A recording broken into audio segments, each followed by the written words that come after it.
অহংকার পতনের মূল এ কথাটা আমাদের কোরআন হাদিসে বলা আছে। অহংকার যে করবেন সে পতন হবেনি, একমাত্র আল্লাহ তালা অহংকার করবে। আর অহংকার হচ্ছে আল্লাহর গায়ের চাদর। এখন আপনি আল্লাহর গায়ের চাদর নিয়ে টানাটানি করবেন। জানিয়ে এইটুকু শুনে আমার ভিডিও অনেকে স্কিপ করে গেছেন। জান ভাই আপনারা মানে আসসালাম আলাইকুম, যিনি শুনতেছেন তাকে বলি কেন বললাম কথাটা হচ্ছে যে আপনারা আওয়ামী লীগ, হ্যাঁ মনে আছে যে পিঠার হাঁসকে নিয়ে কত আপনারা এই যে মানে মজা করছেন। হাঁস রান্না রান্না করে পিঠার হাঁসতে খাওয়াই দিব, তারপর হচ্ছে হাঁস ধরেই না গ্রামে দেখতাম মজা করতেছেন আপনারা। হ্যাঁ, তারপরে এই পিঠার হাঁসকে এই সেই বক্তৃতা দিচ্ছেন, নানান ধরনের কথাবার্তা বলছেন। তো পিঠার হাঁস কি মনে করছেন যে বুঝে নাই? হ্যাঁ, পিঠার হাঁসের সাথে কি দুবাসী ছিল না? পিটার হ্যাস কি আপনার মনে করছেন যে মানে কোনো কিছু শোনেন? ভদ্রলোকের একটা লক্ষণ থাকে বা চালাক লোকের একটা লক্ষণ থাকে, সেটা কি জানেন?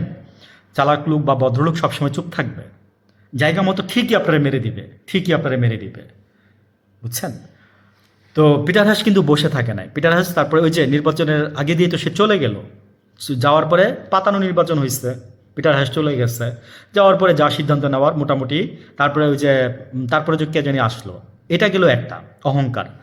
আরেকবার আপনারা দেখেন যে একবার না, আপনারা আওয়ামী লীগের আমলে 17 বছরে সম্ভবত দুইবার কি তিনবার আপনারা আমেরিকার আহ, রাষ্ট্রদূতের গাড়িতে আপনারা হামলা করছেন বনানীতে, মনে আছে আপনাদের? একবার আপনারা পুরোপুরি একদম গাড়ি টাড়ি ভেঙেই ফেলছেন, এই ধরনের একটা অবস্থা বনানীর এই যে ডরিন টাওয়ারটার পিছনে। আর আরেকবার আপনারা ওই কোথায় যেন আক্রমণ করছেন। তো আপনারা বলতেন যে 41 বছর আগে ক্ষমতায় থাকবেন, যেতে মানে যাইতে হবে না। হুম। তারপরে হচ্ছে আপনার আমেরিকারে কে গুনে, আমরাই আমেরিকারে আমরা খাওয়াবো। মানে কত ফানি ফানি কথা বলছে না আপনাদের নেতাকর্মীরা? ওবায়দুল কাদের সহ বলছে, বললাম না ওই মাথা মোটা লোকটা সহ বলছে যে নাকি ওই যে উন্নয়ন বলার সাথে সাথে স্টেজ ভেঙে নিয়ে পড়ে গেছে, বুঝছেন? তো অহংকার পতনের মূল, এটা আমাদের কোরআন শরীফেই বলা আছে। এটা যারা মানবেন না তাদের আপনার